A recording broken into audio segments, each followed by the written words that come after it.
పరిశుద్ధుడా మహోన్నతుడా మా యేసు ప్రభువానికి స్తోత్రములు స్తుతులు చెల్లిస్తున్నాం. ఈ ఉదయకాలం మరి ఒకసారి ప్రభువాని స్వరం వినుటకు మీ పాదం యుద్ధకు వచ్చి ఉండగా మా జ్ఞానమును బట్టి కాక మీ పరిశుద్ధాత్మను నడిపింపుతో నీ వాక్యములో ఇమిడ్చబడి ఉన్న దాగి ఉన్న సత్యమును గ్రహించుటకు మా మనోన్నతులను తెరిచి మా హృదయములను నీ యొక్క ఆధ్యాత్మిక సత్యమును ప్రభు ఆస్వాదించుటకు నీ పరలోక ప్రత్యక్షత మా మధ్య ఉంచమని మధ్యకు ఆహ్వానిస్తూ యేసుక్రీస్తు పేరు తన వేడుకొంచున్నాము స్వామి. ఆమేన్. వివేక దేవుని నామంలో మీకు శుభములను తెలియచేయచ్చు. మరి ఒకసారి ఉదయకాలపు ధ్యానానికి మిమ్మలను ఆహ్వానిస్తూ ఉన్నాను. ప్రియమైన దేవుని బిడ్డలారా, మనము వీ హ్యావ్ కంప్లీటెడ్ ది ఈస్టర్కి సంబంధించినటువంటి ఆలోచనలు మనం కంప్లీట్ చేసుకున్నాం. But we are entering into very strong spiritual ఆధ్యాత్మికమైన సత్యాలు రెండింటిని ధ్యానం చేద్దాం అనుకున్నాం. ఒకటేమో రూపాంతరం, రెండవది ఆరోహణం. ఇది కన్ఫ్యూజ్ కాకుండా వినాలి. రెండవది it's not only a doctoral thing, సిద్ధాంతపరమైనది, కానీ చాలా ఆధ్యాత్మిక రహస్యము గూఢార్థము దీనిలో ఇమిడ్చబడి ఉన్నది. Which I will try my best to help you to understand in a very simple manner. మనం దాన్ని గ్రహించడానికి మనం ప్రయత్నం చేద్దాం. ఈ రూపాంతరం ఈజ్ వెరీ ఇంపార్టెంట్. ఎందుకంటే పరిపూర్ణ మనుష్య కుమారుడు, పరిపూర్ణమైన దేవుని కుమారుడు మన మధ్యకు వచ్చినటువంటి వాడు, శరీరధారే మన మధ్యకు వచ్చినటువంటి దేవుని కుమారుడు అనగా he is son of God, he is come to us as son of man. పరిపూర్ణమైన మనుష్య కుమారుడుగా భూలోకానికి వచ్చాడు. పరిశుద్ధాత్మల కన్యక మరియ గర్భంలో ధరింపబడిన వాడు. అసలు ఈ రూపాంతరపు అవసరత ఏమి ఉన్నది? What was the necessity of ఈ ఒక స్వరూపాన్ని మనకు చూపవలసిన అవసరత ఏమొచ్చింది? బాగా ఆలోచన చేసినప్పుడు మొదట transfiguration of Jesus is revolution of divine glory. ఆధ్యాత్మిక దైవ సంబంధమైన మహిమ లోకానికి కనపరిచినటువంటి విధానమే ఈ యొక్క రూపాంతరము. బట్టి వినండి, transfiguration of Jesus is the revolution of divine glory of God. దేవుని దైవ సంబంధమైన మహిమను లోకమునకు కనపరచుటే. రెండవది, మనుష్య కుమారుడు దేవుని కుమారుడుగా ఒక యునీక్ అథారిటీతో, అంటే చెప్పశౌక్యము కానీ ఒక అధికారముతో దేవుని మహిమను తనను వెంబడించిన వారికి, తనను ప్రేమించిన వారికి కనపరుచుకున్నటువంటి విధానం ఇది. It's an identity as a son of God. దేవుని కుమారుడుగా తనకి ఇవ్వబడినటువంటి ఒక ప్రత్యేకమైనటువంటి అధికారాన్ని తను విశ్వసించి వెంబడించిన వారికి తను కనపరుచుకునే విధానంలో భాగమే ఈ యొక్క ట్రాన్స్ఫిగరేషన్. ట్రాన్స్ఫిగరేషన్ అనగా ఇట్స్ ఎ ట్రాన్స్ఫర్మేటివ్, స్వరూపము మార్పు చెందిన దానికి సూచనగా. It's a prefiguring experience of his resurrection. పునరుత్థానము యొక్క వాస్తవికతను, జరగబోనటువంటి ఆ శరీర పునరుత్థానం యొక్క వాస్తవికతను ఏ రీతిగా ఆధ్యాత్మికమైనటువంటి మహిమలో ఇమిడ్చబడి ఉన్నదో దాని సత్యాన్ని ముందుగానే మానవునికి తెలియచేయు ఒక దైవ ఆధ్యాత్మిక కార్యక్రమమే ఈ యొక్క పునరుత్థానం. ఇంగ్లీష్లో ఏమంటే it is a prefiguring, a state of prefiguring of the resurrection of Jesus. పునరుత్థానమునకు ముందుగానే తను కనపరుచుకున్నటువంటి స్వభావాన్ని కనపరిచినటువంటి మహిమతో కూడిన స్వభావాన్ని కనపరిచిన విధానం ఈ యొక్క రూపాంతరపు సత్యము. దేవుని బిడ్డలారా, రాబో దేవుని తీర్పు, రాబో దేవుని తీర్పు, the end of the age, ఈ యుగ సమాప్తికి ఆయన తన యొక్క న్యాయ సంబంధమైన నీతిని అనగా తీర్పును తీర్చుకొని భూలోకములకు తీర్పు తీర్చుటకు వచ్చే తన మహిమను, దైవ సంబంధమైన మహిమను దేవునితో అనగా దేవుని మహిమను పొందిన వాడుగా, దేవుడు తీర్పును తీసుకుని వచ్చేవాడిగా మనకు కనపరిచే విధానం యొక్క ప్రాముఖ్యతనే ఈ పునరుత్థానం. రైట్. ఈ పునరుత్థానం యొక్క వాట్ ఈస్ ద సందర్భం, కాంటెక్స్ట్ ఏంటి? అక్కడ మనం 16వ అధ్యాయం చదువుకుంటూ వస్తుంది. ఎందుకంటే 17కి వచ్చేటప్పటికి, మత్తయి సువార్త 17కి వచ్చేటప్పటికి మనము దానికి వెళ్తాం, ట్రాన్స్ఫిగరేషన్కి వెళ్తాం. 16వ అధ్యాయం చాలా ప్రాముఖ్యమైనది. ఎందుకంటే it gives us a clear context. సందర్భం మనకు తెలియజేస్తుంది. అక్కడ సందర్భం ఏంటి అంటే it start from verses number మత్తయి సువార్త 16:21 మొదలవుతుంది. అది అక్కడ వారితో నడుచుకుంటూ మనం గమనించుకుని పోదాం మెల్లగా. ఒకసారి దయచేసి తీసి పెట్టుకోండి. మత్తయి సువార్త 16వ అధ్యాయం. మత్తయి సువార్త 16వ అధ్యాయం. అప్పటి నుండి తాను యెరూషలేమునకు వెళ్ళి పెద్దల చేతను, ప్రధాన యాజకుల చేతను, శాస్త్రుల చేతను అనేక హింసలు పొంది చంపబడి 3వ దినమున లేచుట అగత్యమని యేసు తన శిష్యులకు తెలియచేసి మొరపెట్టగా, ఆగండి. అంటే ఈ స్టార్టెడ్ టు రివీల్, దాదాపుగా బైబిల్లో 3 ప్రత్యేకమైన విషయాలలో ఈ మాటలు చెప్తాడు శిష్యులు. ఒక దగ్గరకు వచ్చినప్పటికీ ఈ మాట చెప్పిన సంగతి వాళ్ళకి అర్థం కాకుండా, వాళ్ళకు అర్థం కాలేదు, వాళ్ళు అర్థం కాకుండా కూడా మరుగు చేయబడింది వాళ్ళకని కూడా చెప్పబడుతుంది. అగత్యం అనగా అప్పగింపబడి ఆయన మరణించి 3వ దినం తిరిగి లేస్తాడు అన్న సంగతి. వెంటనే అక్కడ పేతురు రియాక్ట్, అంటే ఈ పునరుత్థానం అనేది ఏ సందర్భంలో అది జరుగుతుందో the context of the transfiguration. ప్రభు లేపబడతాడు, ఖచ్చితంగా మనుష్య కుమారుడు అప్పగింపబడతాడు, 3వ దినం తిరిగి లేస్తాడు అన్న సత్యం చెప్తుంటే అక్కడ ఏమంటాడు పేతురు, లేదు దప్పుకున్నాడు, అది నీకు దూరమవును గాక, అది నీకు ఎన్నడూ కలగదని ఆయనతో చెప్పాను. కనుకంటే అది ఆయనతో చెప్పి ఆయన గద్దిస్తూ ఉంటే, ఆ మాట చెప్తూ ఉన్నప్పుడు ప్రభులకు ఉన్నటువంటి రెస్పాన్స్ చూడండి. ఒక దిక్కేమో జరగబోయే దైవ సంబంధమైన రెవల్యూషన్, ప్రత్యక్షత గురించి జ్ఞాపకం చేస్తున్నాడు దేవుడు. ఇంకొక దిక్కేమో మానవ సంబంధమైన సంగతులతో హృదయంతో మాట్లాడుతుండే, అది దూరమవును గాక అన్నప్పుడు. అప్పుడు వెంటనే ఆయన కోపం వచ్చి గద్దింపు ఏమంటాడంటే, అక్కడ నీవు సాతానా నా వెనుకకు పొమ్ము, నీవు నాకు అభ్యంతరకరమైన ఉన్నావు, నీవు మనుషుల సంగతులనే తలుచున్నావు కానీ దేవుని సంగతులను తలంపగా ఉన్నావని పేతురుతో చెప్పాను. సాతానా వెనుకకు పో,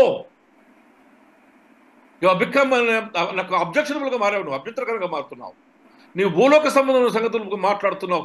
నేను చెప్తున్నది జరగబోవు ఆధ్యాత్మిక పరలోక సంబంధమైన దేవుని చిత్తానుసారమైన సంగతులు. అవి గ్రహిస్తులే కనుక సాతానా వెనుకకు పో. ఈ మాట ఇంకోసారి కూడా అంటాడు. 40 దినములు ఉపవాసం చేసి అరణ్యంలో కొనుపబడినప్పుడు, సాతానా వెనుకకు పో, నీ దేవుడిని యెహోవాను నువ్వు శోధింపవలదని లేఖనంలో రాయబడి ఉన్నది.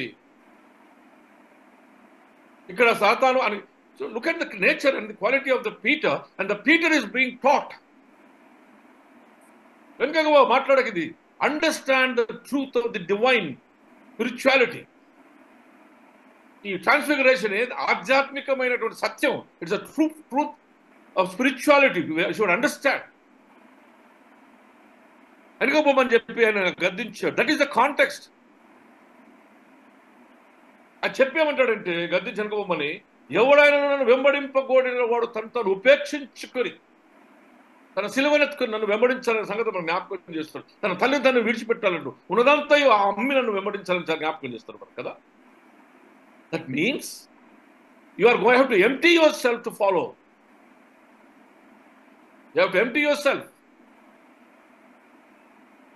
అన్ని విడిచిపెట్టి నీ ఏకైక గురి is the following the kingdom of God. దేవుని రాజ్య సంబంధమైన విషయాలలో జీవిస్తూ నీ మనస్సు, అంటే నీ మనసంతా నువ్వు కేంద్రీకమై దైవ సంబంధమైన దేవుని రాజ్య సంబంధమైన విషయంలో కేంద్రీకమై, it's not hating everybody, rather your mind should be centred with the work of the kingdom of God.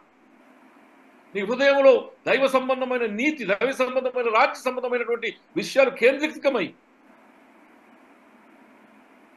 ఆ కేంద్రీకృతమైనటువంటి జీవితంతో నన్ను వెంబడించాలని చెప్తున్నాను. ఒక దిక్కేమో అప్పగింపబడతానని చెప్తున్నాడు, ఇంకొక ఏమో సాధారణ వెనుకపో ఆధ్యాత్మిక సంగతులు నేర్చుకోవాలని పేతులు గద్దిస్తున్నాడు. మూడోదేమో ఉపేక్షించుకొని నన్ను వెంబడించాలి అని చెప్తున్నాడు. ఒక లోకమంతా సంపాదించుకున్న ప్రాణం పోగొట్టుకునేలా అంతరంగో అర్థం చేసుకోండి. లోకమంతా సంపాదించుకున్న ప్రాణమా తిను త్రాగమని చెప్తే ఏం లాభం నీ ప్రాణాన్ని పోగొట్టుకుంటే? కనుక ఆధ్యాత్మికమైన సత్యం ఏంటంటే నీ ప్రాణాన్ని కాపాడుకునగలిగిన దాన్ని, నీ ప్రాణాన్ని కాపాడుకున్న దాన్ని నీవు జాగ్రత్తగా వెంబడించాలి. కనుక ప్రభు అక్కడ చాలా గొప్ప మాట చెప్పబోతున్నాడు 27లో ఏమంటాడు? You will going to see the son of man, మనుష్య కుమారుడు. చక్కగా చెప్తాడు చూడండి 27లో, మనుష్య కుమారుడు తన తండ్రి మహిమ గల వాడై దూతలతో కూడా రాబోతున్నాడు, అప్పుడు ఆయన ఎవని క్రియలు చొప్పున వానికి ఫలమిచ్చును. హల్లెలూయా. ఇక్కడ మనుష్య కుమారుడు గురించి మాట్లాడతాడు. మనుష్య కుమారుడు ఈజ్ వైల్డ్, సన్ ఆఫ్ దేవుని కుమారుడుగా ఉన్నవాడు మనుష్య కుమారుడుగా మనం జ్ఞాపకం చేయబడుతున్నాడు. పరిపూర్ణమైన మనుష్య కుమారుడు మనతో మాట్లాడబడుతున్నాడు. ఆయన దేవుని మహిమతో రాబోతూ ఉన్నాడు. వారి క్రియలు చొప్పున వారికి తీర్పునియబోతున్నాడు. 2 కొరింథీ 5వ అధ్యాయం 10వ వచనం, ఎందుకనగా తాను జరిగించిన క్రియల చొప్పున అవి మంచివైనను సరే చెడ్డవైనను సరే దేహముతో జరిగించిన వాటి ఫలం ప్రతి వాడును పొందినట్లు మనమందరము క్రీస్తు న్యాయపీఠం ఎదుట ప్రత్యక్షము కావాలను. దేహబంధులను లేకపోయినను సరే వాటి చొప్పున నువ్వు చేసిన క్రియల చొప్పున నీవు దేవుని యొక్క తీర్పు పీఠం ఎదుట ప్రత్యక్షపరచబడాల్సి ఉన్నది. 2వ అధ్యాయం 16-27 అదే మాట్లాడు, మనుష్య కుమారుడు తండ్రి మహిమ గల వాడై దూతలతోనూ ఇప్పుడు రాబోతున్నాడు, అప్పుడు ఆయన ఎవని క్రియలు చొప్పున వానికి ప్రతిఫలం ఇచ్చును.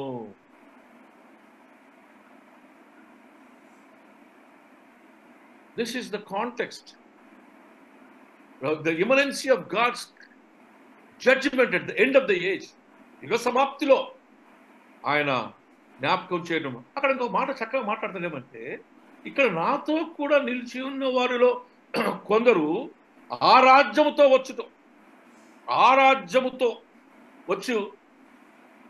వచ్చుట చూచు వరకు మరణమును రుచి చూడరు అంటాడు. So very big statement. చాలాసార్లు ఇది చాలా మంది కన్ఫ్యూజన్ అవుతూ ఉంటారు. ఆ రాజ్యం ఏ రాజ్యము? బైబిల్ తెరవండి కొద్దిగా, అదే మత్తయి సువార్త తీసి పెట్టండి. ఏ రాజ్యం అట? రెండవ రాకడ వచ్చు మట్టుకు. మత్తయి సువార్త 10వ, అంటే దాన్ని కొద్దిగా పరిశోధిస్తే ఏ రాజ్యం అంటుండినా మహిమతో దేవుని రాజ్యం వస్తుంది. ఎప్పుడు వస్తుంది ఇది? Till when? మొదటిది మత్తయి సువార్త 10వ అధ్యాయం 23వ వచనం.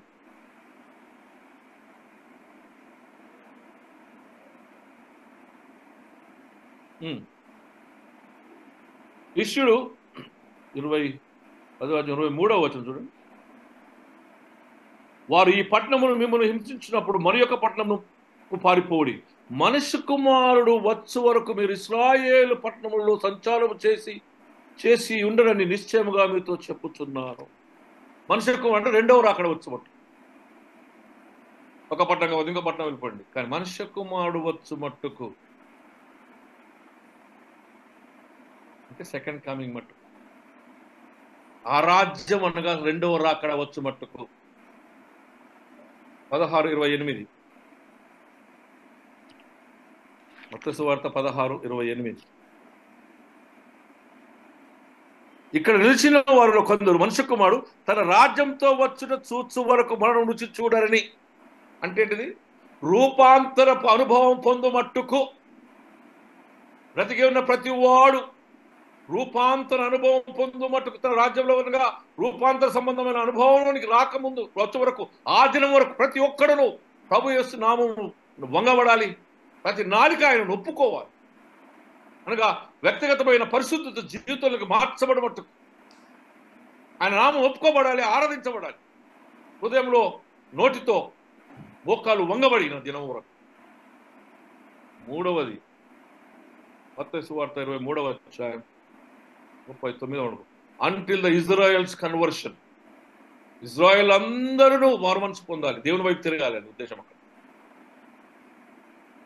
మత్తయి సువార్త 23:39. ఆ రాజ్యం అంటే ఏ రాజ్యం ఇది? రెండవ రాకడ వచ్చే దినము, రూపాంతరం అనుభవం, ప్రతి ఒక్క నాలుక, ప్రతి ఒక్క హృదయం ఒప్పుకుని మోకాలు వంగే దినం. Israel's conversion. Then all the signs of second coming are fulfilled. 24:34. దేవుడు రాకడ సంబంధించినటువంటి ప్రతి సూచన, ప్రతి విషయం ప్రభు చెప్పిన ఏ మాట అయినను ఒక పొల్లైనా తొలగకుండా ఉంటుంది అంటాడు. ప్రభు రాకడకు ముందు ఆ యొక్క ప్రతి సైన్, ప్రతి జరుగుతున్నాయి కదా, మనం చూస్తున్నాం. The things are happening. అవన్నీ పూర్తిగా దేవుని వచ్చిన మాట పొల్లైనను తప్పకుండా జరుగు దినమున ఆ రాజ్యం వచ్చినప్పుడు ఆయన ఆ తీర్పు తీర్చడానికి వచ్చే దినం వరకు అర్థం. అక్కడేమంటాడంటే ఎన్నవారులో కొందరు మరణమును చవిచూడరు. ఆ దినం ప్రభు రాత్రి రాకడ వరకు అని. ఏంటబ్బా ఈ ప్రభు రాకడ వరకు చూడరు? ఎందుకంటే అక్కడ పేతురుడు అడుగుతాడు, అయ్యా నీ రొమ్మును అనుకుని ఉన్నవాడు ఎవడు అప్పగించిన అడిగిన వాడి సంగతి ఏంటిది అంటే, నేను తిరిగి వచ్చేటకు అతను జీవించి ఉండుట ఉంటే నీకేందయ్యా, దట్ ఈస్ మై విష్ అంటే. అక్కడ అందరూ కూడా వాళ్ళ రెండో రాకంటే ప్రభు వచ్చేంత మటుకు సజీవుడే ఉంటాడేమో అంటే, కాదు అక్కడ అర్థం అది కాదు. అక్కడ అర్థం ఏంటిదంటే, మా జననము మరణము దేవుని స్వాధీనం కనుక ఎవరు ఏ రీతిగా ఉంటారో ఆ రీతిగా దేవుని చిత్తానుసారంగా జరిగించబడుతుంది కనుక. పేతురు నువ్వు అయితే ఎవరు ఉన్నప్పుడు ఇష్టం వచ్చినా ఉడికినావు, కానీ నువ్వు రుద్రమైనప్పుడు నేను ఒకటి తీసుకొని వెళ్తాడు అంటే, you have no control on your death and by your death you will be glorifying God అనే సత్యం అక్కడ చెప్తున్నాడు.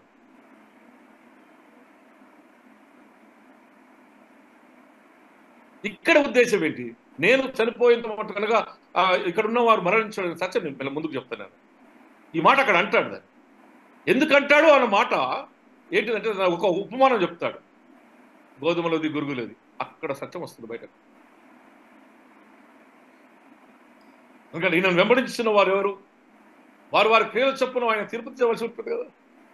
కనుక యేసు ప్రభువును వెంబడిస్తున్న ఆ శిష్యులు ఎవరు? ఆ శిష్యులు పేతురు, యాకోబు, యోహాను. అనగా ఆయన వెంబడించిన వారు, ఆయన చిత్తానుసారం ఆయన క్రియలు జరిగించు వారు మరణం చవి చూడనగా వారు నీతివంతులుగా తీర్చబడి పరలోక రాజ్యంలో సంబంధులుగా ఉంటారు కనుక they will see all these things. Now let us come to the third point, transfiguration. Transfiguration, రూపాంతరం అనగా స్వరూపము మార్చబడి ఉండుట.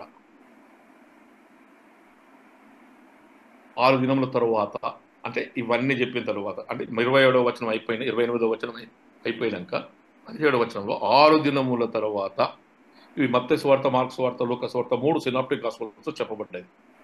తరువాత పేతురును, యోహానును, యాకోబును తీసుకొని ఆయన తాబోరు పర్వతం, చరిత్రకారులు 2 భాగాలుగా దీన్ని అంటే 2 ఆలోచనలు చేస్తారు. ఒకటేమో హెర్మోను పర్వతం, రెండోదేమో తాబోరు పర్వతం. తాబోరు పర్వతం 2000 ఫీట్లు above the sea level. Hermon పర్వతం 10,000 ఫీట్లు అబోవ్ ద సీ లెవెల్.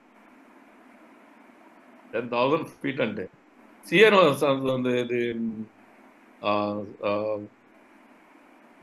మోసేపోయినటువంటి పర్వతం. It is 17,000 feet, 1,700 feet, 17,000 feet above the sea level. Sinai. ఇది హెర్మోన్ పర్వతం 10,000 అడుగులట. కానీ తాబోర్ పర్వతం is about 2,000 feet above the sea level. ఏకాంతంగా తీసుకుని వెళ్ళాడు అక్కడ. ఈ సందర్భంలో ఇవన్నీ జరుగుతున్నారు. ఆ సందర్భంలో ప్రభు తీర్పు రావచ్చున్న సందర్భంలో ఒకడు తను తగ్గించుకుని నన్ను వెంబడించాలి, నేను మన మనిషికి కూడా అప్పగపడిపోతూ ఉన్నాడు, పరలోక సంబంధించిన సంగతులు గ్రహించమని శిష్యులతో మాట్లాడుతూ తాను ఈ ముగ్గురిని తీసుకుని పోయాడు. ఒక క్వశ్చన్ రావచ్చు, వీళ్ళు ముగ్గురే ఎందుకు, తగిన శిష్యులు ఎందుకు రాలేదు? Jesus had a pattern. Whenever he took some people who are closer to him. They are called inner circle. That is the natural way in the leadership. తీసుకుని వెళ్ళి వారి ఎదుట రూపాంతరము పొందెను అని. ఎత్తబడతాడు, రూపాంతరం పొందబడతాడు అనగా తన స్వరూపములో మార్పు వారు చూశారు. There was very factors, there are visible factors happening there. ఒకటి, ఆయన రూపము మార్చబడినట్టుగా వారు చూస్తారు. రెండవది, ఆయన ముఖము, ఆయన వస్త్రములు వెలుగు వలె తెల్లవిగా ఉన్నవి, అతని ముఖము సూర్యకాంతి వలె ప్రకాశించుచున్నది అని అర్థం. అవి అక్కడ వాళ్ళిద్దరే కాకుండా ఆయన రూపాంతరం చెందునే కాకుండా అక్కడ ఏలియా, మోషే కూడా కనబడ్డారు. వీళ్ళు ఎందుకు వచ్చారు అక్కడికి? Why did Moses and Elijah came there? Are they be summoned by God? తనైన దేవుని ద్వారా పంపింపబడి ఉన్నాడా? తానే దైవ సంబంధమైన దేవుని మూర్తత్వం కలిగిన దేవుడే కదా, దేవుని కుమారుడే కదా, దేవుడే కదా. There is some importance. వీళ్ళిద్దరికి కూడా ఈ యొక్క రూపాంతర అనుభవం ఉంది. ముఖ్యంగా మోషే 40 రోజులు దివారాత్రులు పరిగెత్తుకుని పోయిన ఏలియా స్వరం వింటాడు. ఏ రీతిగానైతే ఇక్కడ మనకు చెప్పబడబోతుందో చూడబోతున్నామో, మేఘంలో స్వరం వింటారో శిష్యులు, ఆ రీతిగా మోషే ఏలియా కూడా వింటాడు. మొదటి రాజుల గ్రంథం ఐ థింక్ 18 or 19 మాట్లాడతాడు. పారిపోతుంటాడు ఇజ్రాయేల్ రాణి దగ్గరికి వెళ్ళి. పారిపోతుంటే ఏలియా నువ్వు ఇక్కడ ఏం చేస్తున్నావు అంటాడు. బట్ మోషే పొందినటువంటి ఆ రూపాంతర అనుభవము ఈజ్ రియల్ ఎక్స్పీరియన్స్. మనము నిర్గమకాండం 29వ అధ్యాయంలో చూస్తాం, 34వ అధ్యాయంలో కూడా చూస్తాం.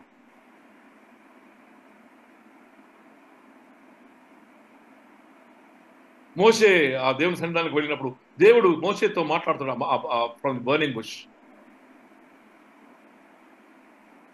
ఒక మేఘం వచ్చి మోషేని ఎత్తుకుని వెళ్తుంది అక్కడికి.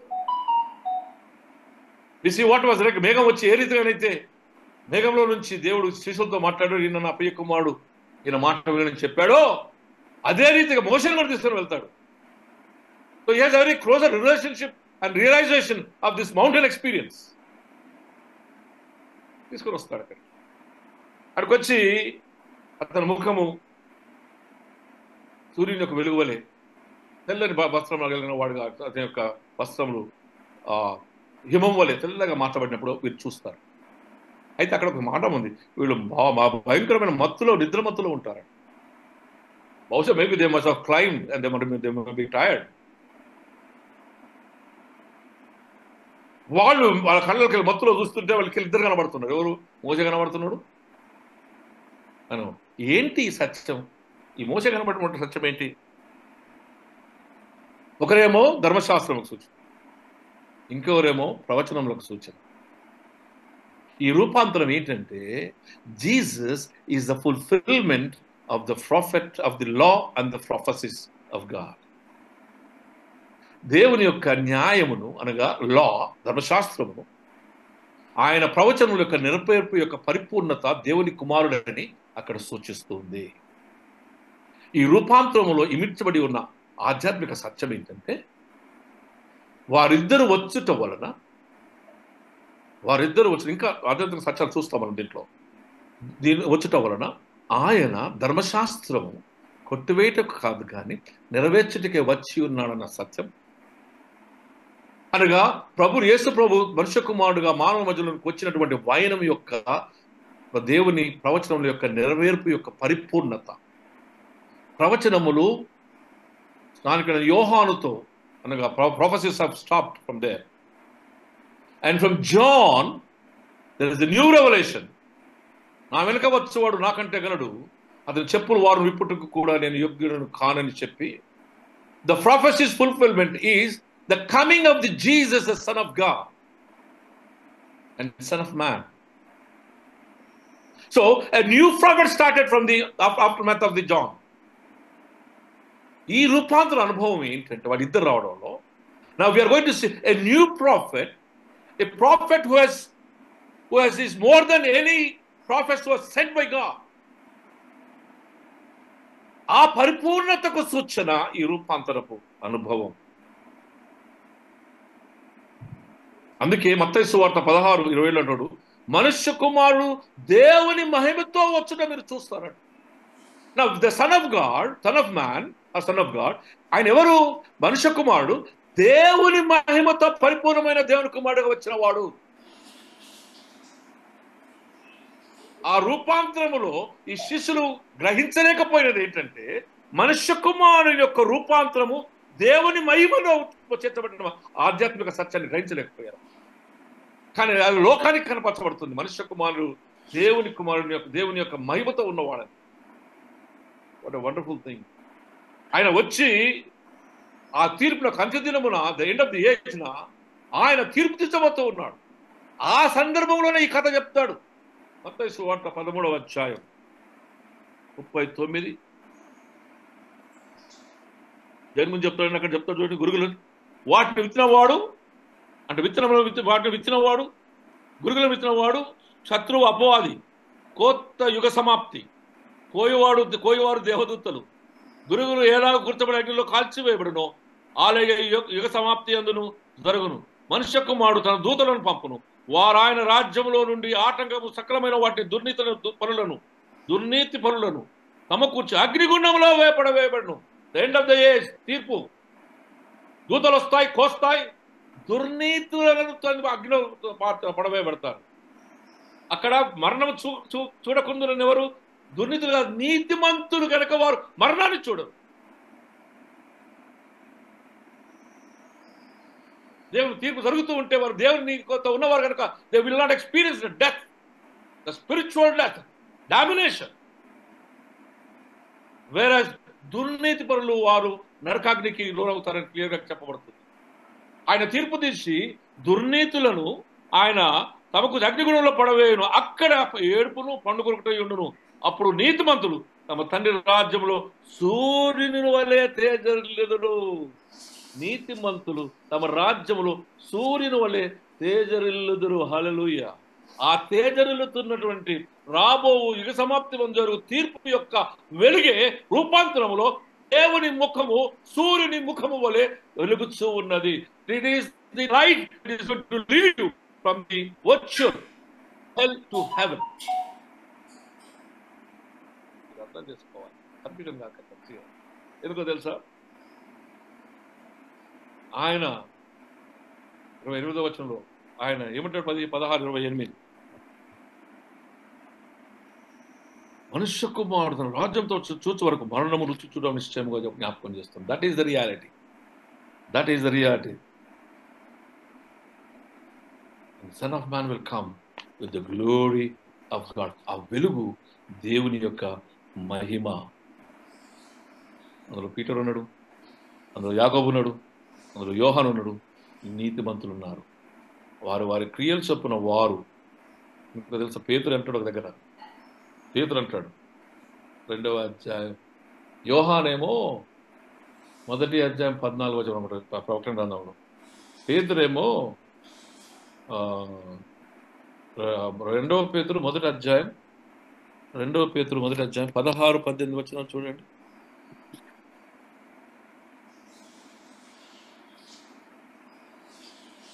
2వ పేతురు 1వ అధ్యాయం నేను చదువుతాను చూడండి. 16, 18 వచనాలు అంటాడు.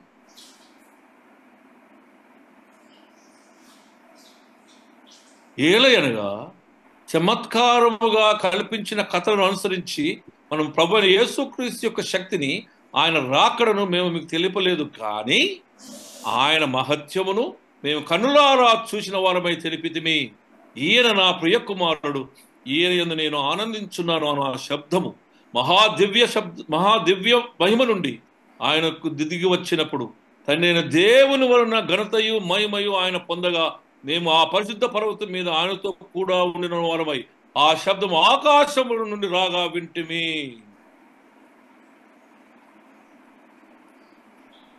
ఉన్నాడు కదా ఆయనతోటి, అందుకే మాట చెప్తున్నాను. యోహాను ఏం చెప్తాడు? 1వ అధ్యాయం యోహాను ప్రకటన గ్రంథం 1వ అధ్యాయం 14వ వచనం.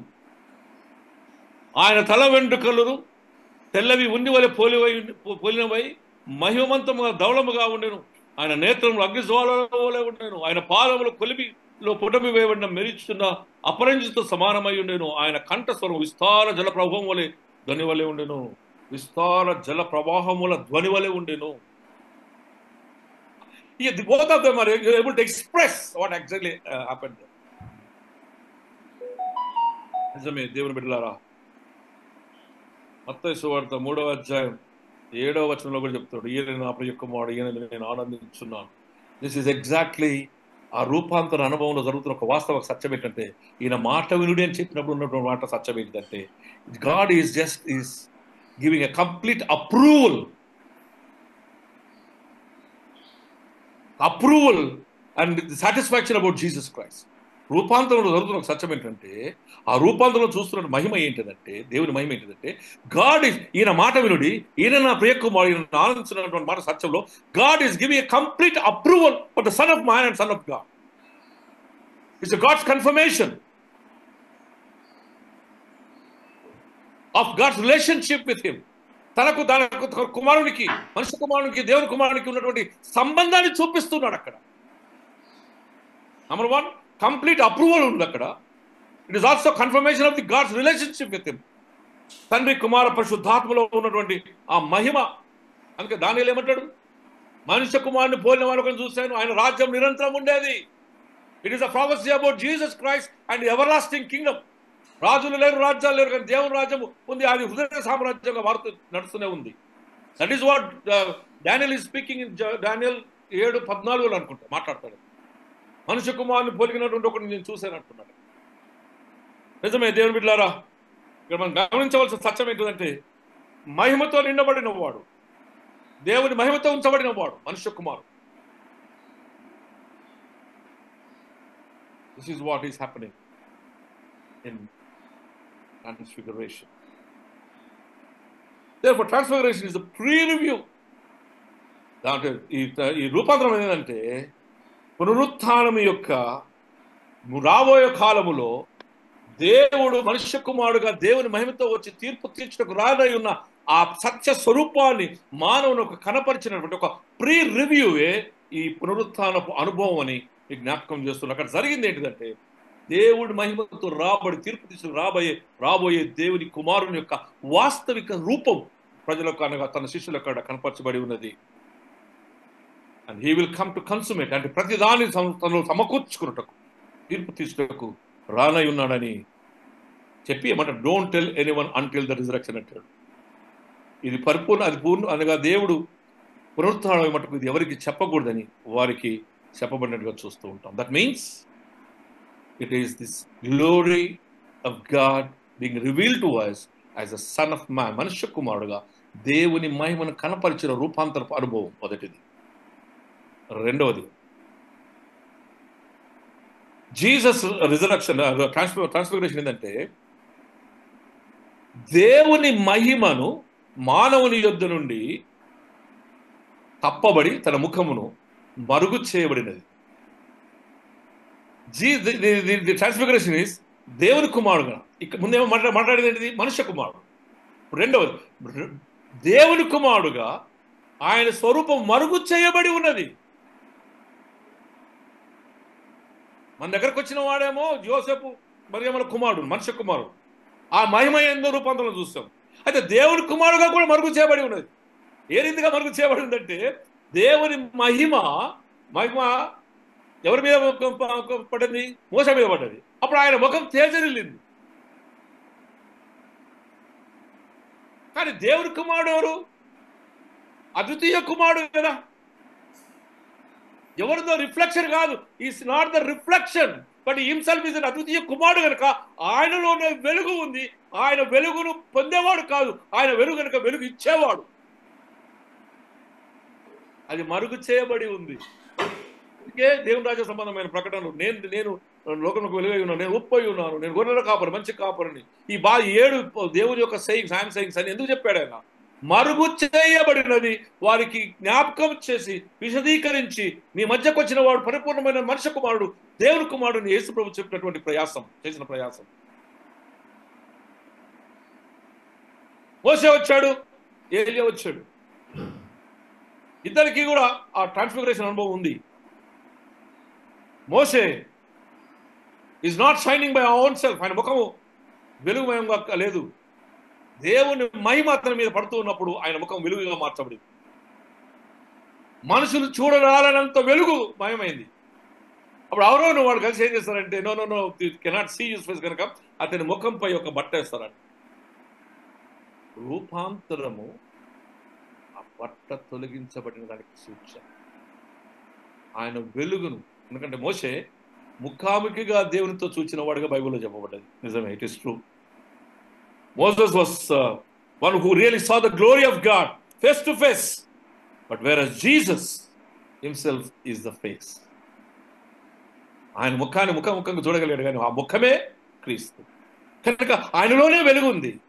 ఆయన యేసు యెహోవా దేవుని యొక్క వెలుగు మోసే మీద ప్రకాశించింది, కానీ యేసు ఆయన మీద పడిన వెలుగు కాదు, ఆయననే దేవుని మహిమ అయి ఉన్నాడు. He is the glory of God and is the glory of God.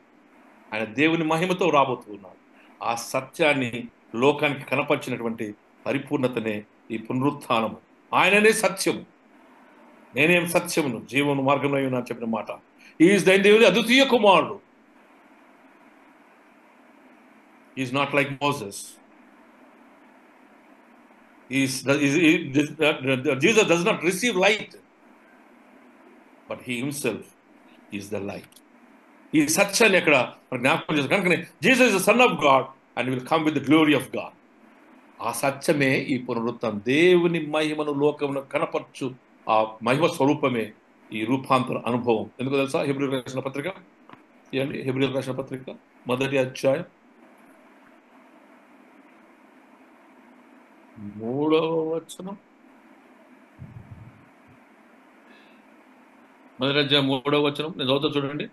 ఆయన దేవుని మహిమ యొక్క తేజస్సును, ఆయన తత్వం యొక్క మూర్తిత్వమునై ఉండి తన మహత్తు గల మాట చేత సమస్తమును నిర్వహించుచు అని పోతాడు. ఏమంటాడు? ఆయన దేవుని మహిమ యొక్క తేజస్సును, ఆయన మూర్తిత్వం యొక్క మూర్తిమంతమైన ఉన్న మహత్వము గల మాట చేత సమస్తం చేసిన వాడు. Is the truth and is the glory of God. దాని అర్థం ఆయననే సత్యము, ఆయననే రెవల్యూషన్ ఆఫ్ గాడ్, ఆయననే దేవుని యొక్క మూర్తిత్వం కలిగిన వాడు. కనుక ఆయన ముఖము తేజస్సు వలె వెలుగుచున్నది, ఆయన బట్టలు తేజస్సుగా మార్చబడింది. దేవుని బిడ్డలారా, అంతా ఉండి కూడా ఆయన కప్పినటువంటి ఆ బట్ట ఏంటో తెలుసా? మనుష్య కుమారుని యొక్క ముఖం కప్పిన బట్ట ఏం తెలుసా? దీనత్వము. ఆయన దేవుని కుమారుడు అయి ఉండి అది దేవుని యొద్ద ఉండుట ఎంచుకున్నబడినటువంటి భాగ్యం అని ఎంచుకొనక, to be a worthy thing to be with God అని ఎంచుకొనక, తను తాను రిక్తునిగా చేసుకొని మరణం పొందినంతగా శ్రమ బాధపడి సిలువ వేయబడి చనిపోయి తిరిగి మన కొరకు లేపబడిన దేవుడు. ఆ లేపబడిన దేవుడు దేవుని మహిమతో మన యొద్దకు వచ్చినవాడు. పునరుత్థానమైన యేసు దేవుని మహిమను కలిగిన వాడు. He was the glory of God. When Jesus resurrected, he is the embodiment of the glory of God. మహిమ శరీరంతో కలిగిన వాడు, ఆయన మహిమతో నింపబడిన వాడుగా, దేవుని మహిమతో ఉంచబడినవాడుగా మనం అక్కడ చూస్తున్నాం. ఫిలిప్పీయులకు రాసిన పత్రిక 2వ అధ్యాయం ఈ 5-7 వచనాలు చూస్తాను. నిజమే, తీసుకెళ్ళిన మనసు మీరు కలిగి ఉన్నది. ఏంటి ఆ మనసు అంటే? ఆయన దేవుని కుమారుడిని ఎంచుకొనక, తన వ్యక్తులుగా చేసుకొని మరణం పొందినంతగా, ఆయన సిలువ వేడినంతగా బాధపడి తాను దేవుని కుమారుడుగా లోకానికి కనపరుచుకోబడ్డాడు. అంటే అక్కడ his face is hide, is hidden under the humility. ఈ సత్యం మనం గమనించాలి. ఈ సత్యాన్ని రూపాంతరం లోకానికి చూపించింది. ఆ వేలు తీసేసి అస్సలు దేవుని కుమారుడు దేవుని మహిమను మనకు కనపరిచింది. ట్రాన్స్ఫిగరేషన్. 3వది, Jesus is the son of God and also the prophet కదా, ఇంతకు చెప్పాను. అంటే ఏంటిది? అక్కడ స్వరం వస్తుంది, మేఘం వస్తుంది. మేఘం రాగానే ఈయన నా ప్రియ కుమారుడు, ఈయన మాట వినుడి. అక్కడేమో ఆనందించున్నాను, అక్కడ మాట విని చెప్పలే. ఇక్కడేమో మాట విని, ఈజ్ అన్ అప్రూవల్ కమింగ్. జరగన్నా ఉన్నట్టు అసలు రూపాంతరంలో ఏం మాట్లాడాడు తెలుసా? అక్కడ ఇంగ్లీష్లో డిజీజ్ కాదు, కొత్త నిబంధన గురించి మాట్లాడారట. పేతురు, మోసెస్ వచ్చి దేవునితో యేసుప్రభుతో మాట్లాడింది ఏంటంటే కొత్త నిబంధన, ద ఆడియల్. ఇంగ్లీష్ బైబిల్లో డిజీజ్ అన్న. డిజీజ్ అంటే ఏంటిది? తాను శ్రమ. ఆ వాళ్ళు కాగానే ఆ మేఘం వచ్చింది, మేఘంలో వీళ్ళు స్వరం, దేవుడు స్వరం విన్నారు. ఏ స్వరం? ఈయన మాట విను, ఈయన నా ప్రియ కుమారుడు, ఈయన మాట మీరు వినుడి. Listen to the word of God, because he is not only son of యోసేపుల కుమారుడు కాదు, ఈయన నా కుమారుడు, ఈయన మాట వినుడి. Is the son of God, listen to him and is with the glory of me. దేవుని యొక్క మహిమతో ఉన్నవాడు ఆయన, మహిమమూర్తుడు ఆయన, దేవుని యొక్క మహిమతో నింపబడిన వాడు. మహిమ ఆయన, సత్యము, ఈయన నా కుమారుడు. I'm pleased in him. ఆయన నేను సంతోషించుచున్నాను. What an authoritative word. అంతయు ఆపాదిస్తుంది దేవుని అధికారంలో, దేవుని కుమారునికి. అక్కడ ప్రవచనాలలో ప్రవక్త ఏమంటాడంటే, సైన్యములకు అధిపతి యెహోవా సెలవిచ్చినదేమనగా అంటాడు. కానీ ఈ ప్రవక్త నేను మీతో చెప్పునదేమనగా, there is a direct speech, not an secondary reporting speech. అందుకే ఈయన నా ప్రియ కుమారుడు, ఈయన మాట వినడు. ఎందుకంటే ఈయన నా వాక్కు మోసుకొని రాడు, ఆయన నేను నా వాక్కు. దిస్ ఈస్ ది ట్రాన్స్ఫిగరేషన్ ఆధ్యాత్మిక సత్యం. ఒక ప్రవక్తనేమో సైన్యంలోకి అధిపతి యెహోవా సెలవిచ్చినదేమనగా అని చెప్తాడు, నాకు రిప్రజెంటేటివ్ గా ఉంటాడు. But where as Jesus is not my representative, he himself is God. నేను మీకు తెలియచేయనది ఏమనగా, మత్తయి సువార్త 5వ అధ్యాయం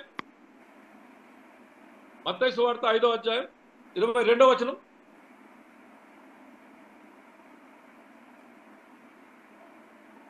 నేను మీతో చెప్పినదేమనగా, నేను మీతో చెప్పిన 32వ వచనం కూడా చూడండి.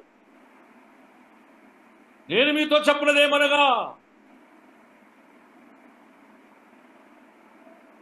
నేను మీకు చెప్పినదేమనగా, నా తండ్రి నేను ఏకమై ఉన్నాము. ఈ రూపాంతర మహిమ ఏంటో తెలుసా? యోహాను సువార్త 17వ అధ్యాయం 5వ వచనం. 17వ అధ్యాయం 5వ వచనం అవుతాం చూడండి. తండ్రి, లోకము పుట్టక మునుపు నీ యొద్ద నాకు ఏ మహిమ ఉండనో ఆ మహిమతో నన్ను ఇప్పుడు నీ యొద్ద మహిమ పరచుము. లోకము పుట్టక ముందు నీ యొద్ద ఏ మహిమతో నేను ఉన్నాను ఆ మహిమతో నన్ను ఇప్పుడు మహిమపరచమంటున్నాడు. దాని రూపాంతరం అన్నది ఏంటంటే, తండ్రి యొద్ద ఉన్న ఆ మహిమ ఈ రూపాంతర అనుభవంలో లోకానికి దేవుని మహిమ కనపరచువాడు దేవుని కుమారుడని రుజువు. చక్కని మాట కదా అది.